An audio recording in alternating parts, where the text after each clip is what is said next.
Hello everyone, welcome to true I S and P C S. अब हम आगे बात करते हैं कि कुछ अलग अलग प्रकार के डेरिवेटिव्स होते क्या क्या है।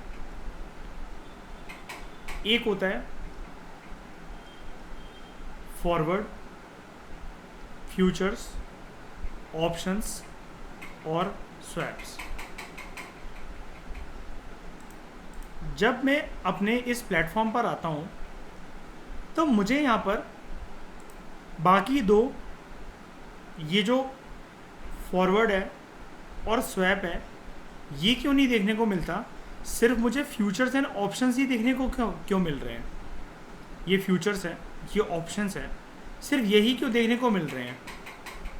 इधर वो क्यों नहीं है, फॉरवर्ड्स और स्वैप्स। क्योंकि जो एक रेगुलेटेड वे में फ्यूचर्स एंड ऑप्शंस का जो डेरिवेटिव होता है, अगर ये तो एक रेगुलेटेड है, सेबी इसको रेगुलेट करना है ना यहाँ पर। अगर आप इसको सेबी के बाहर अगर रेगुलेट करते हो तो, या फिर अगर आप अनरेगुलेटेड वे में कॉन्ट्रैक्ट में एंटर करते हो जहाँ पर कोई बीच में कंप्लेंट मैकेनिज्म नहीं है और आपके इंटरेस्ट जो है वो प्रोटेक्ट भी नहीं हो सकते, कुल मिलाकर पूरा सिस्टम अनरेगुलेटेड है, तो उसको कहते हैं फॉरवर्ड डेरिवेटिव। ये एक एग्रीमेंट होता है, कॉन्ट्रैक्ट होता है between two parties to buy and sell a particular asset एक पर्टिकुलर प्राइस पे एक पर्टिकुलर डेट पे। ये अनरेगुलेटेड होता है and they are traded at OTC. और ओटीसी हमने यहां पर क्या पढ़ा था, ओवर द काउंटर, यानी कि एक रेगुलेशन के बाहर प्राइवेट तरीके से, जैसे फार्मर जो हैं वो डीलर्स के साथ डील करते हैं एग्रीकल्चर कमोडिटीज़। अब ये जो हैं they can be customised as per the needs of the parties involve, वो अपने हिसाब से अपने टर्म्स एंड रेगुलेशंस बना सकते हैं। लेकिन अगर हम रेगुलेटरी डेरिवेटिव्स की बात करें तो वो होते हैं, एक होता है फ्यूचर्स, एक होता है ऑप्शंस। ये फॉरवर्ड की तरह ही होता है but these are regulated and they are traded on stock exchanges, जैसे कि यहाँ पर आप देख सकते हो फ्यूचर्स।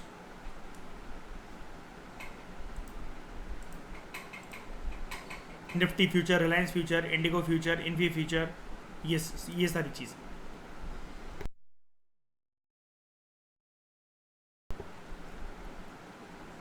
आप मुझे एक बात बताओ, एक पहले ये खत्म कर दूं मैं, फिर पूछता हूँ आपसे।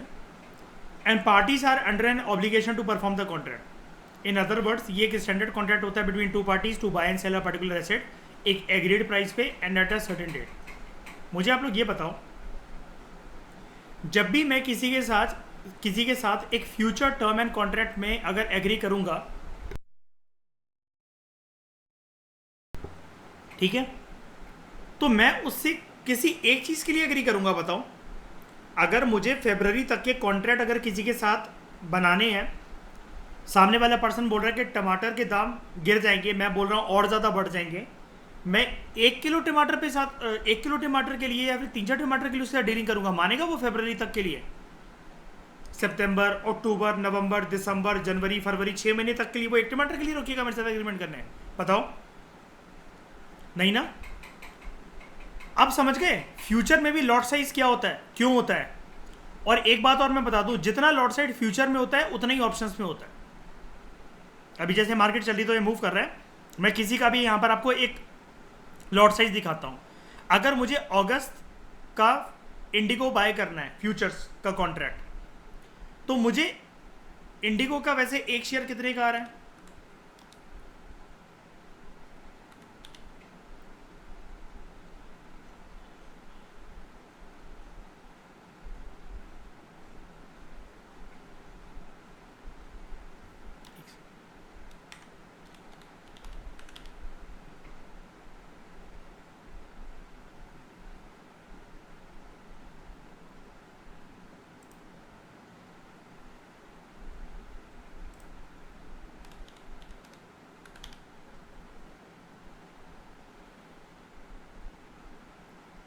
इसमें इंडिगो क्यों नहीं दिख रहा?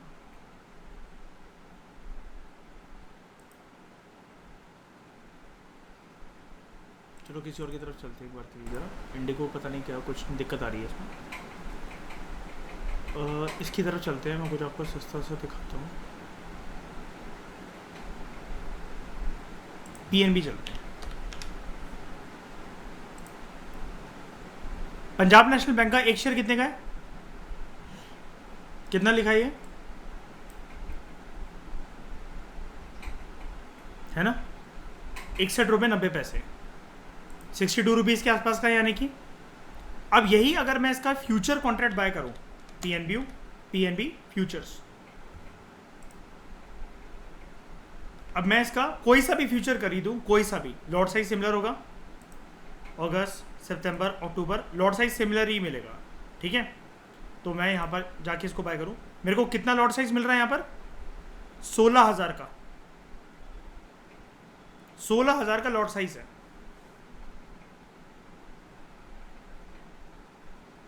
फ्यूचर के अंदर कुछ कमी तो आ जाती है। अब जैसे कुछ कमी इन द सेंस कि यहां पर मेरे को ये एक्सचेंज लेवरेज दे रहा है, 2.92 की लेवरेज दे रहा है और मुझे पे करने हैं 3,43,000।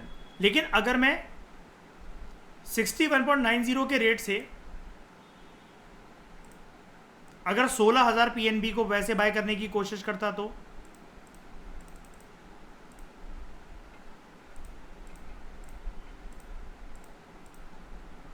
तो मेरे लगते 9,90,000 मिल रहा है ना मुझे, 3x का लेवरेज, 3 गुना कम हो गया मेरे लिए, 3,43,000। लेकिन लॉट साइज हमेशा सेम रहता है। अगर यही मैं इसके अगर ऑप्शंस के उस पर जाऊं, 31 अगस्त की ऑप्शन की अगर मैं इसको देखूं और मैं इसका अगर कॉल लूं तो ये मुझे सिर्फ 15,000 का पड़ रहा है एक्सपायर, लेकिन ये 31 अगस्त का हो जाएगा और यहाँ पर भी लॉट साइज मेरा सेम है। तो देखो फ्यूचर्स और ऑप्शंस में लॉट साइज सेम रहता है ना। ये कौन डिसाइड करता है, वो स्टॉक का स्टॉक मतलब किसी न किसी कंपनी के साथ एसोसिएटेड होता है, फिर चाहे वो पब्लिक सेक्टर हो चाहे वो प्राइवेट सेक्टर हो, उनके board of directors plus SEBI ये मिलकर डिसाइड करते हैं। ओके, तो उसके बाद ये कि स्टैंडर्ड कॉन्ट्रैक्ट होता है दो पार्टीज के बीच में, जहां पर वो एक अपने पर्टिकुलर एसेट को बाय और सेल कर सकते हैं at a agreed price and at a certain date. Options का कॉन्ट्रैक्ट, ये भी एक कॉन्ट्रैक्ट होता है जहां पर buyer has a right to buy और sell an underlying asset at a price, जिसको स्ट्राइक प्राइस कहते हैं, during a certain period of time. अब स्ट्राइक प्राइस क्या होते हैं, मैं आपको लेकर चलता हूं पीएनबी की ऑप्शन चेन पर। ऑप्शन चेन, ये बीच में देख रहे हो स्ट्राइक प्राइस, ये सारे स्ट्राइक प्राइस हैं। पीएनबी अभी कितने का चल रहा है, 62 का हो गया, 62 का हो गया क्या देखते हैं, 61.95 का है,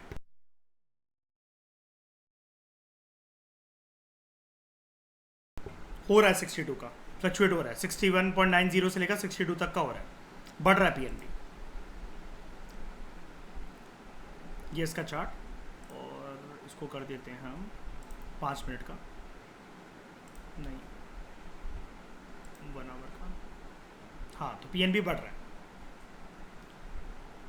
आज पीएनबी हाईएस्ट अपने किस पॉइंट पर गया है, कितना बढ़ा था आज पीएनबी, आज पीएनबी 62.30 तक गया था और लो गया था 61.55 पर। ये ऊपर लिखा था लो और हाई, ये देखो 62.30। अभी भी मार्केट को ख़त्म होने में 3:30 बजे का टाइम बाकी है। अब देख रहे हो ये 62 का है, ये थोड़ा सा ऊपर बढ़ने की कोशिश कर रहा है।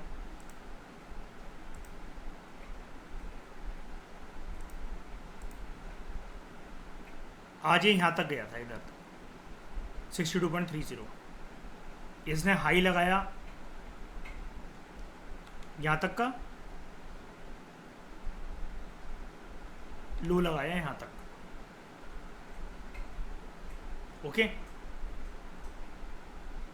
छोड़ो उसको, मैं आपको पहले ऑप्शन चेन दिखाता हूँ, ठीक है। पीएनबी की ऑप्शन चेन,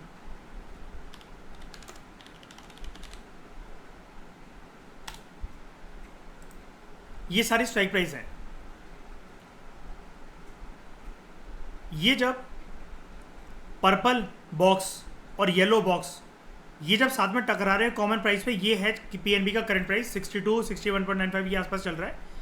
अब ये सारी स्ट्राइक प्राइसेस हैं इसके पीएनबी के, ये लेकिन ऑप्शंस के स्ट्राइक प्राइसेस हैं। आप सोचो पीएनबी जब चली 62 का रहा है तो बाकी कैसे मिल रहे हैं मुझे स्ट्राइक प्राइस, ये मेरी एक उम्मीद है कि 31 अगस्त तक अगर मैं 70 रुपये का कॉल बाय कर लूँ, 70 स्ट्राइक प्राइस अभी 70 पर पहुंचा भी नहीं है, लेकिन मैं अगर इसको बाय कर लूँ तो मेरी एक्सपेक्टेशन ये है कि ये पीएनबी 62 रुपीज़ से ऊपर बढ़कर 70 तक जा सकता है, और ये मुझे सिर्फ 5620 रुपीज़ का मिल रहा है।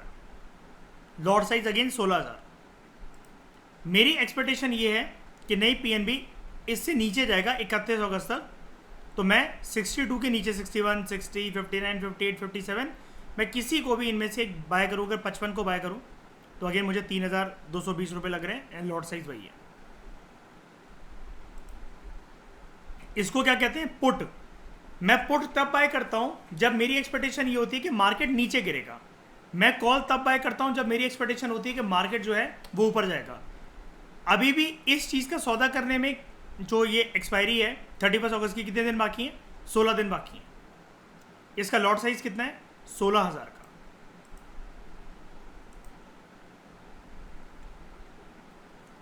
तो there is no obligation on the buyer to perform the contract.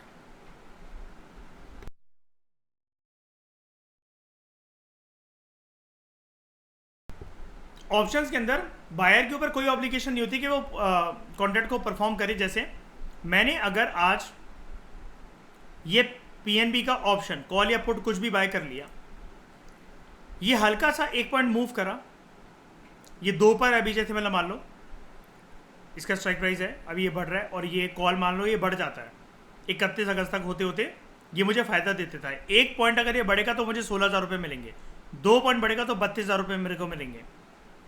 अगर ये 2 पॉइंट बढ़ जाता है और मुझे 32,000 रुपये मिल जाते हैं, मैं बस अपनी पोजीशन को बुक कर लूँगा, 31 से पहले ही बुक कर लूँगा।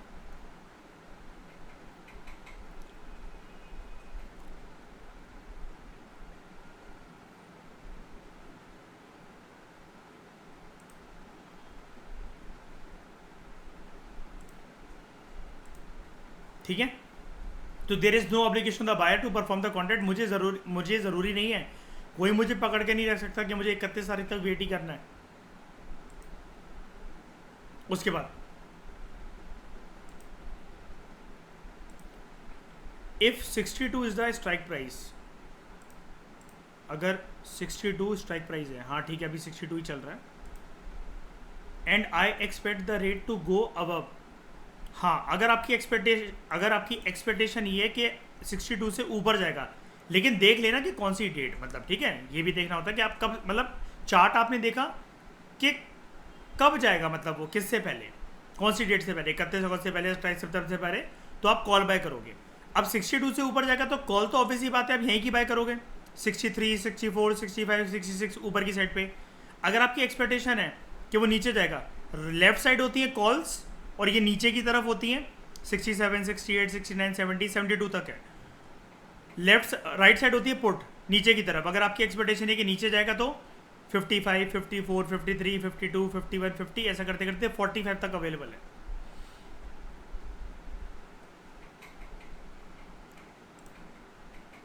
And put I am expecting it to fall, very good. अगर यहाँ पर अगर आप ये है 62 की ही अगर आप ये जो है पुट बाय कर लो, पुट बाय कर लो, आपकी एक्सपेक्टेशन क्या रहेगी कि 62 से भी नीचे जाएगा। 62 की अगर आप कॉल बाय कर लो, आपकी एक्सपेक्टेशन ये है कि अब ये 62 से ऊपर जाएगा, और वो किसी भी स्ट्राइक प्राइस की कर सकते हो, मतलब जितनी बार की मतलब जितनी पास की करते हो ना, आपको उतना ज़्यादा प्रॉफिट होता है, क्योंकि सबसे पहले तो पास वाला बढ़ेगा ना। जैसे ये मेरे को 32,000 का मिल रहा है, ठीक है, ये 62 का स्ट्राइक प्राइस, लेकिन यही मैं अगर 72 का स्ट्राइक प्राइस ले लूँ, ये मुझे 4,000 रुपये का पड़ रहा है। मैं अगर यहाँ पर पुट ले लूँ 61.90 का, ये मुझे 22,000 का पड़ रहा है, और वहीं अगर मैं 45 का अगर मैं पुट लूँ, ये मुझे 820 रुपये का पड़ रहा है बस। क्योंकि वो बहुत लेट मूव करेगा। ऑब्वियसली बात है, पहले जब ये कोई भी अगर स्टॉक नीचे गिरेगा, वो 61 के लेवल पे गौरव पहले आएगा कि डायरेक्टली 45 पे कूद जाएगा वो जाकर। नीचे क्रॉस होता होता एक बार तो 61 को टच करके जाएगा ना।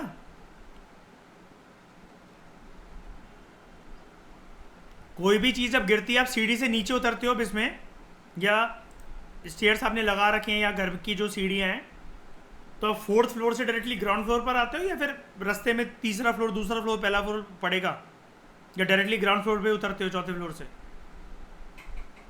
पड़ेगा ना। ये चीज़ है, ऐसे ही वर्क करते हैं। समझ में आ रहा है श्रेया?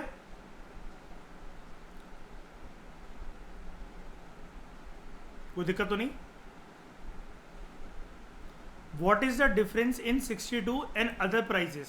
स्ट्राइक प्राइजेस मतलब 62 वो ये आपको दिखा रहा है कि अभी ये पीएनबी का एक्चुअल प्राइस चल रहा है 60, मतलब ये देखो, ये पर्पल कलर का बॉक्स, पुट का बॉक्स और कॉल का बॉक्स जहाँ मर्ज कर रहा है, देखो ये यहाँ पर बाकी जगह वाइट है, यहाँ वाइट है, लेकिन ये बॉक्स यहाँ मर्ज कर रहा है 62। देखो मैं कुछ भी नहीं कर रहा हूँ, ये 62 पर अपने आप ही है, ये वाली लाइन, ये ब्लैक वाली है वॉलेट कलर की जो पट्टी है। अब देखो 62.05 हो गया, ये इसका करंट प्राइस है, एक्चुअल पीएनबी का प्राइस है। अब बस ये क्यों रखा जाता है? और मतलब आप कहोगे कि अगर बात पुट की या कॉल की है तो गौरव 62 से ही कॉल या पुट बाय डिसाइड होना चाहिए, इतने सारे स्ट्राइक प्राइस क्यों दे रखे हैं? वो इसलिए क्योंकि यहाँ पर बहुत सारे बायर्स ऐसे भी हैं जिनके पास ज़्यादा पैसा नहीं है 22 हज़ार रुपये लगाने को। वो ये कह रहे हैं कि भाई तू छोटे छोटे कॉन्ट्रैक्ट पे मेरे साथ डील करेगा क्या? तो मैंने कहा भाई कितने पे? कह रहा है 820 रुपये लगा ले, तू क्या कहता है? मैंने कहा मैं कहता हूँ ये ऊपर जाएगा। मैं कहा तुम क्या कहते हो? वो कह रहा है मैं नीचे जाऊँगा। मैं कहा चलो ठीक है, एंटर कर लेते हैं इस कॉन्ट्रैक्ट के अंदर, 31 तारीख तक देखते हैं ऊपर जाएगा कि नीचे जाएगा। जो जीता उसको फायदा होगा, जो हारा तो वो उसके बस क्या जाएंगे, 820 रुपये जाएंगे। और आप चाहो तो बीच में से भी क्विट कर सकते हो। समझ गए श्रेया? ओके, तो श्रेया कल से 2 घंटे एक्स्ट्रा निकालना, कल से आपकी मैं ट्रेडिंग की क्लास भी शुरू करवाता हूँ। ओके, श्रेया कह रही होगी प्राण ले लो मेरे। उसके बाद अब देखो, अब आपको कोई दिक्कत नहीं आएगी। मेरा ट्रेडिंग करने का फ़ायदा शायद यही हुआ है इस कोर्स में कि लोगों बच्चों को चैप्टर समझ में आ गया एटलीस्ट। वो जो ट्रेडिंग नहीं भी करना चाहते थे उनको भी कॉल पुट और ये समझ में आ गया कि हाँ कल को वो समझा सकते हैं किसी को कि हाँ देखो इतना तो हम भी गाइड कर लेंगे तुम्हें कि स्टॉक मार्केट कैसे वर्क करती है। तो देखो, options are also traded on stock exchanges regulated way में, बिल्कुल होते हैं। ये रहे आपके सामने ऑप्शन ही तो है क्या है। पीछे चलते हैं जरा, एक बार होम पे गए और ऑप्शंस पे जाता हूँ। बैंक निफ्टी के ऑप्शन है, निफ्टी के ऑप्शन है, और मिड कैप निफ्टी के ऑप्शंस हैं, और इसके बाद आपका सारे ऑप्शंस अगर मैं निकालूं, Nifty bank, film Nifty, Aditya Birla, ACC, Adani enterprises, ये सब के ऑप्शंस, अंबुजा सीमेंट और ये वो करके, और सबके चेन होते हैं। जैसे इसका नाम तो सुना ही होगा आपने, एशियन पेंट्स का नाम तो सुना ही होगा, अपोलो हॉस्पिटल का नाम सुना होगा। मैं इसके ऑप्शन चेन पे गया, अब ये क्या दिखा रहा है 4917 ये जो है कि अभी इतना अपोलो हॉस्पिटल का एक्चुअल प्राइस चल रहा है। कहाँ था लिखा हुआ इसका प्राइस एक्चुअल? ये रहा, ये देखो। और एक ग्रीन क्या बता रहा है कि आज अपोलो हॉस्पिटल ऊपर की तरफ जा रहा है।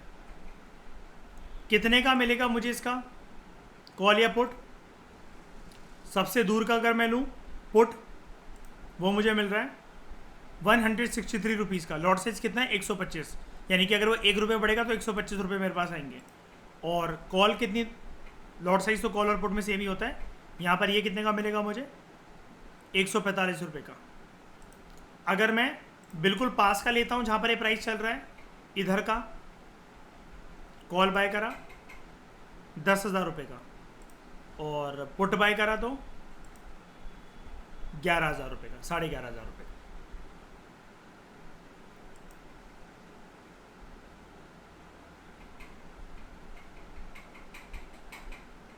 ओके, तो देखो कॉल ऑप्शन, मैंने कॉल पुट अच्छे से समझा दिया, क्यों बता रहा था इतने डिटेल में बार बार। अब देखो call option, it gives a right to the buyer to buy an underlying asset at a certain price and at a certain time. अब एट अ सर्टेन प्राइस वाली बात समझ गए श्रेया?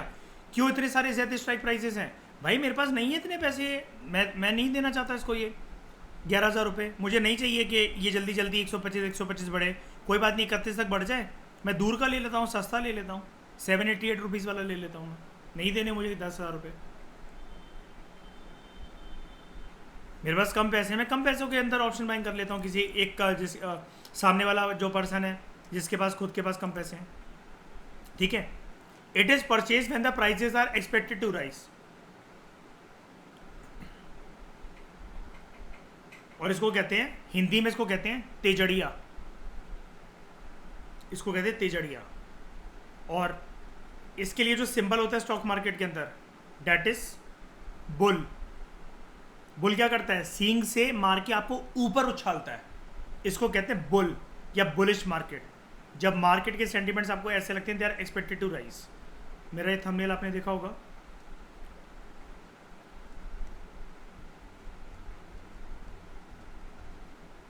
बैकग्राउंड में कौन है ये, बैकग्राउंड में पीछे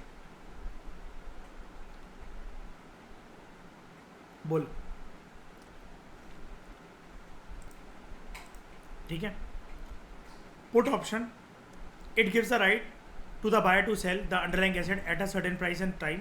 इट इज परचेज जब आप ऑप्टिमिस्टिक नहीं पेसिमिस्टिक हो मार्केट को लेकर about the price of the asset, तो आप बाय करते हो पुट। इसको हम लोग हिंदी में क्या बोलते थे, कॉल ऑप्शन को तेजड़िया, मार्केट में तेजी आएगी। पुट को हम लोग बोलते हैं मंदी, मंदड़िया, हिंदी में बोला जाता है मंदड़िया। And this reflects bearish sentiment कि मार्केट गिरेगी। It is symbolise through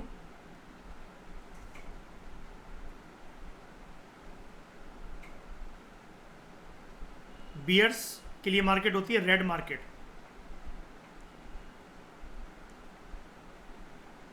bulls के लिए मार्केट होती है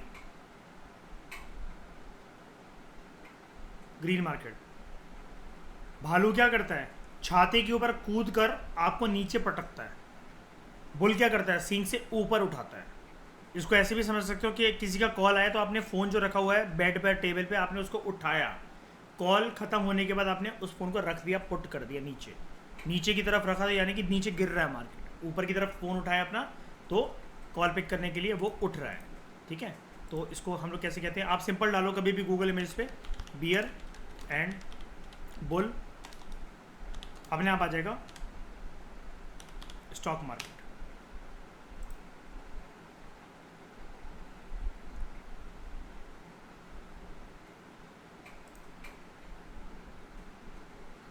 ठीक है, बुल ग्रीन, बियर रेड।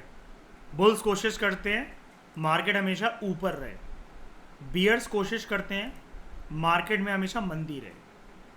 इन्हीं के बीच में लड़ाई चल रही होती है, और इसी को हम लोग कहते हैं बायर्स एंड सेलर्स।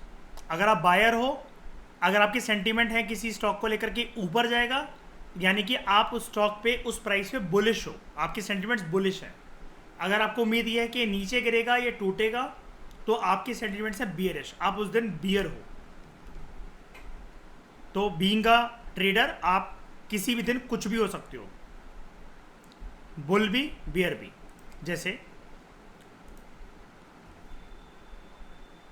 मैंने, बताओ श्रेय, यहाँ पर IEX का पुट ऑप्शन बाय करा था, अदानी पोर्ट्स का पुट ऑप्शन बाय करा था। इस दिन में क्या था, दोनों ट्रेड में 1 लाख रुपीज़ की कमाई हुई थी मुझे। यहाँ पर क्या था मैं इस दिन, बुल नहीं बियर, पुट है, पुट। यहाँ पर मैंने पुट बाय कर रखा था डेल्टा कॉप का, क्या हूँ मैं, क्या हूँ, बियर। यहाँ मैंने कॉल बाय कर रखा था बर्जर पेंट्स का, क्या हूँ मैं, पुल। टेकएम का मैंने कॉल ऑप्शन बाय कर रखा था, क्या हूँ मैं, बुल, ठीक है। और एक ये दिखाता हूँ,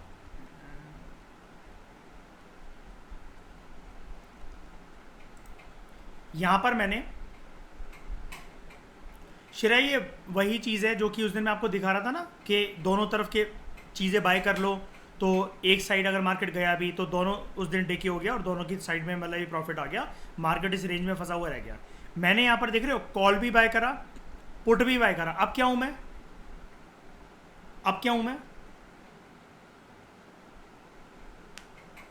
वैसे तो सही, मतलब जो आपके दिमाग में आ रहा है आप यही कह रहे होगे ना कि आप बुल भी हो और बियर भी हो, है ना? बुल भी हो, बियर भी हो। मेरे को बस ये था कि 1500 से लेकर 2400 के बीच में मार्केट घूमता रह जाओ, मुझे प्रॉफिट मिल जाएगा। तो मैंने कॉल भी और पुट भी दोनों को यूज़ करा, और इसको हम लोग कहते हैं, यहाँ पर आओ ऊपर, मैंने क्या करा, ये मैंने अपने रिस्क को हेज करा। ये किस प्रकार की ट्रेडिंग करी मैंने? Hedging trading. कॉल भी शॉर्ट करना, पुट भी शॉर्ट करना। मेरी एक्सपेक्टेशन क्या थी? 2400 से ऊपर नहीं जाना चाहिए मार्केट, क्योंकि देखो कॉल बाय कर रखा है, 2400 से ऊपर ना जाए। 1500 का पुट शॉर्ट कर रखा है, तो इससे नीचे ना जाए। मतलब आप बस इतना समझ जाओ, छोड़ो उसको, ऊपर ना जाए नीचे ना जाए। ये यहाँ से ऊपर नहीं जाना चाहिए, ये यहाँ से नीचे नहीं जाना चाहिए। ये रेंज है मेरी 2400 से लेकर 1500 तक की। इसके बीच में मार्केट फंस जाए, और फंसा रह गया था, और मुझे प्रॉफिट मिल गया। टोटल डॉलर $37 इसका, $20 इसका, $57। ठीक है। तो मैंने यहाँ पर इस तरह की ट्रेडिंग को क्या कहते हैं? जब आप दोनों साइड की चीज़ें बाय कर लेते हो, हेजिंग। समझ में आ गया अच्छे से? बियर बोल, ठीक है, हाँ, समझ में आ गया अच्छे से? आगे लास्ट है स्वैप्स। ये स्वैप वैसे तो ना, मतलब यहाँ के केस में जो मैं बता रहा हूँ वो तो चलो ठीक है, लेकिन ये जो स्वैप होता है, करेंसी स्वैप्स वगैरह, ये IMF यूज़ करता है, इंटरनेशनल मॉनेटरी फंड। ये मैं आपको पढ़ाऊंगा नितिन सिंघानिया के अंदर। हमारा एक चैप्टर रहेगा इंटरनेशनल इकोनॉमिक फाइनेंशियल इंस्टीट्यूशंस, उसमें मैं आपको पढ़ाऊंगा, ठीक है। लेकिन अभी के लिए आप स्वैप को समझो। स्वैप्स भी एक प्रकार के डेरिवेटिव्स होते हैं which are use to manage risk of various kinds. These are generally use to manage interest rate and currency risk. ये कॉन्ट्रैक्ट होता है दो पार्टीज के बीच में for exchange of pre agreed cash flows of two different financial instruments. Cash flows are usually determined using the notional principal amount, loan या फिर bond. अब ये आपको अच्छे से यहाँ पर समझ में नहीं आएगा, इसलिए मैंने आपको पहले ही बोला IMF के कंटेक्स्ट में आप इसको ज़्यादा अच्छे से समझ सकोगे। लेकिन ये स्वैप बेसिकली क्या है? आपने एक प्री एग्रीड रेट पर सामने वाले को ये बोला, देखो ना मैं बताता हूँ,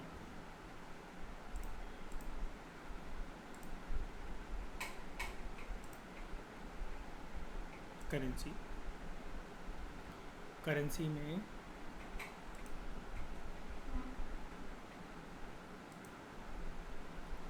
बताओ किसको सिलेक्ट करूँ, बोलो। EUR INR, EUR USD, GBP INR, किसको सिलेक्ट करूँ बताओ, बोलो।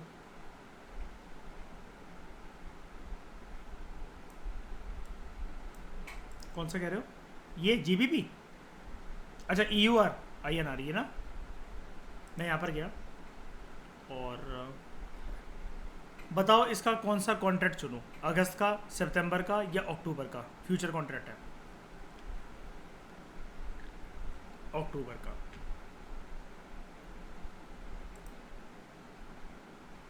अक्टूबर का फ्यूचर कॉन्ट्रैक्ट है। एक बार के लिए आप इसका चार्ट देख लो।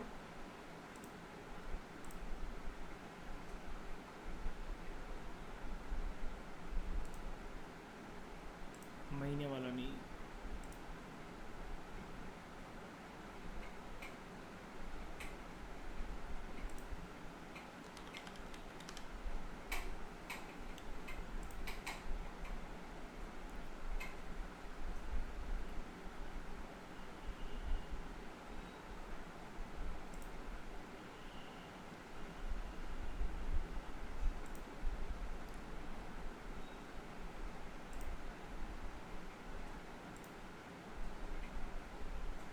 इस चार्ट को देख के बताओ आपको क्या लगता है, ये अक्टूबर तक क्या करेगा? ये ऊपर जाएगा, नीचे जाएगा?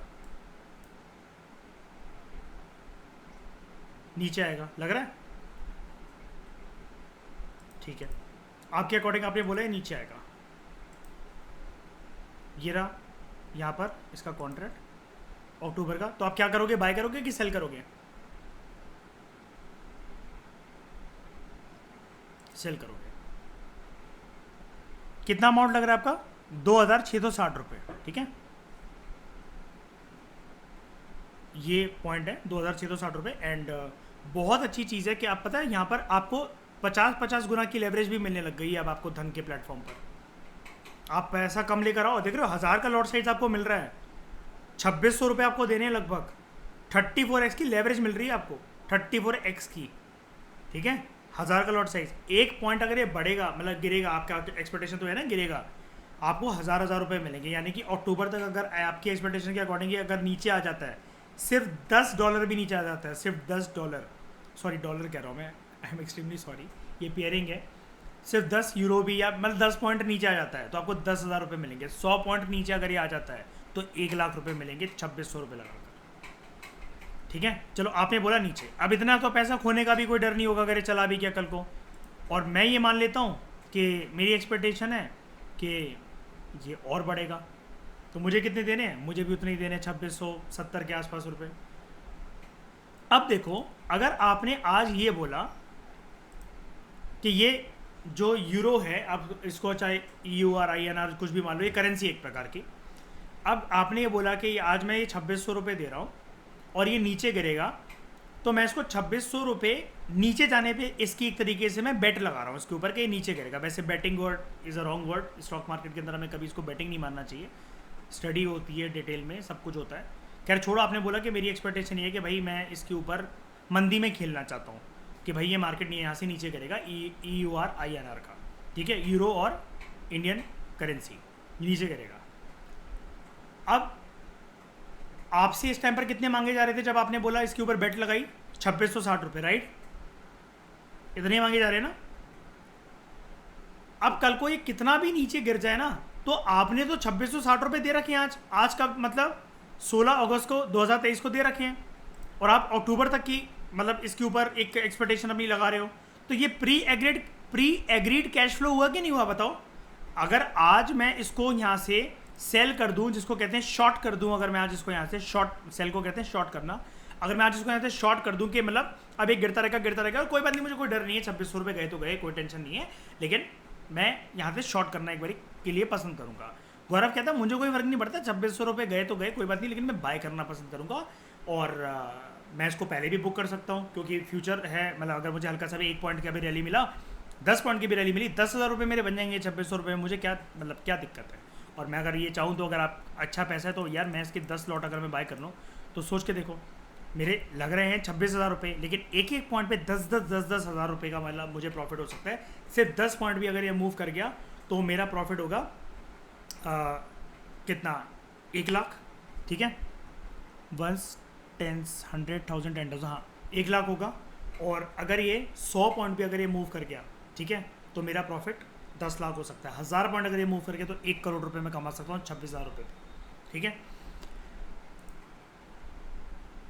अब पॉइंट ये है कि ये जो भी चीज़ अगर आपको ये देनी है, जितना भी पैसा देना है, ये आपको सिस्टम पहले ही दिखा रहा है ना, प्री एग्रीड कैश फ्लो है ना, ये 2 डिफरेंट फाइनेंशियल इंस्ट्रूमेंट्स में, 2 डिफरेंट फाइनेंशियल इंस्ट्रूमेंट्स कैसे यहाँ पर दोनों चीज़ें हैं कि नहीं है। वैसे EUR INR है, यूरो भी है, और इंडियन करेंसी का पेयरिंग भी है, तभी तो आपको इंडियन रुपी में देने पड़ रहे हैं, ठीक है।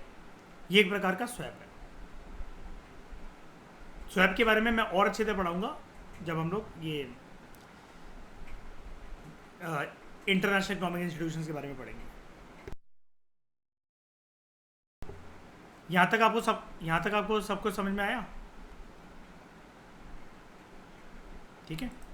तो इस डिस्कशन में फिलहाल इतना ही। Thank you very much for discussion. हमारे जो डेरिवेटिव्स का जो टॉपिक था, फ्यूचर्स एंड ऑप्शंस, बहुत अच्छे से मैंने कवर करवा दिया आपको। अब हम बात करेंगे real estate and investment trust की, रीट की, इन नेक्स्ट लेक्चर।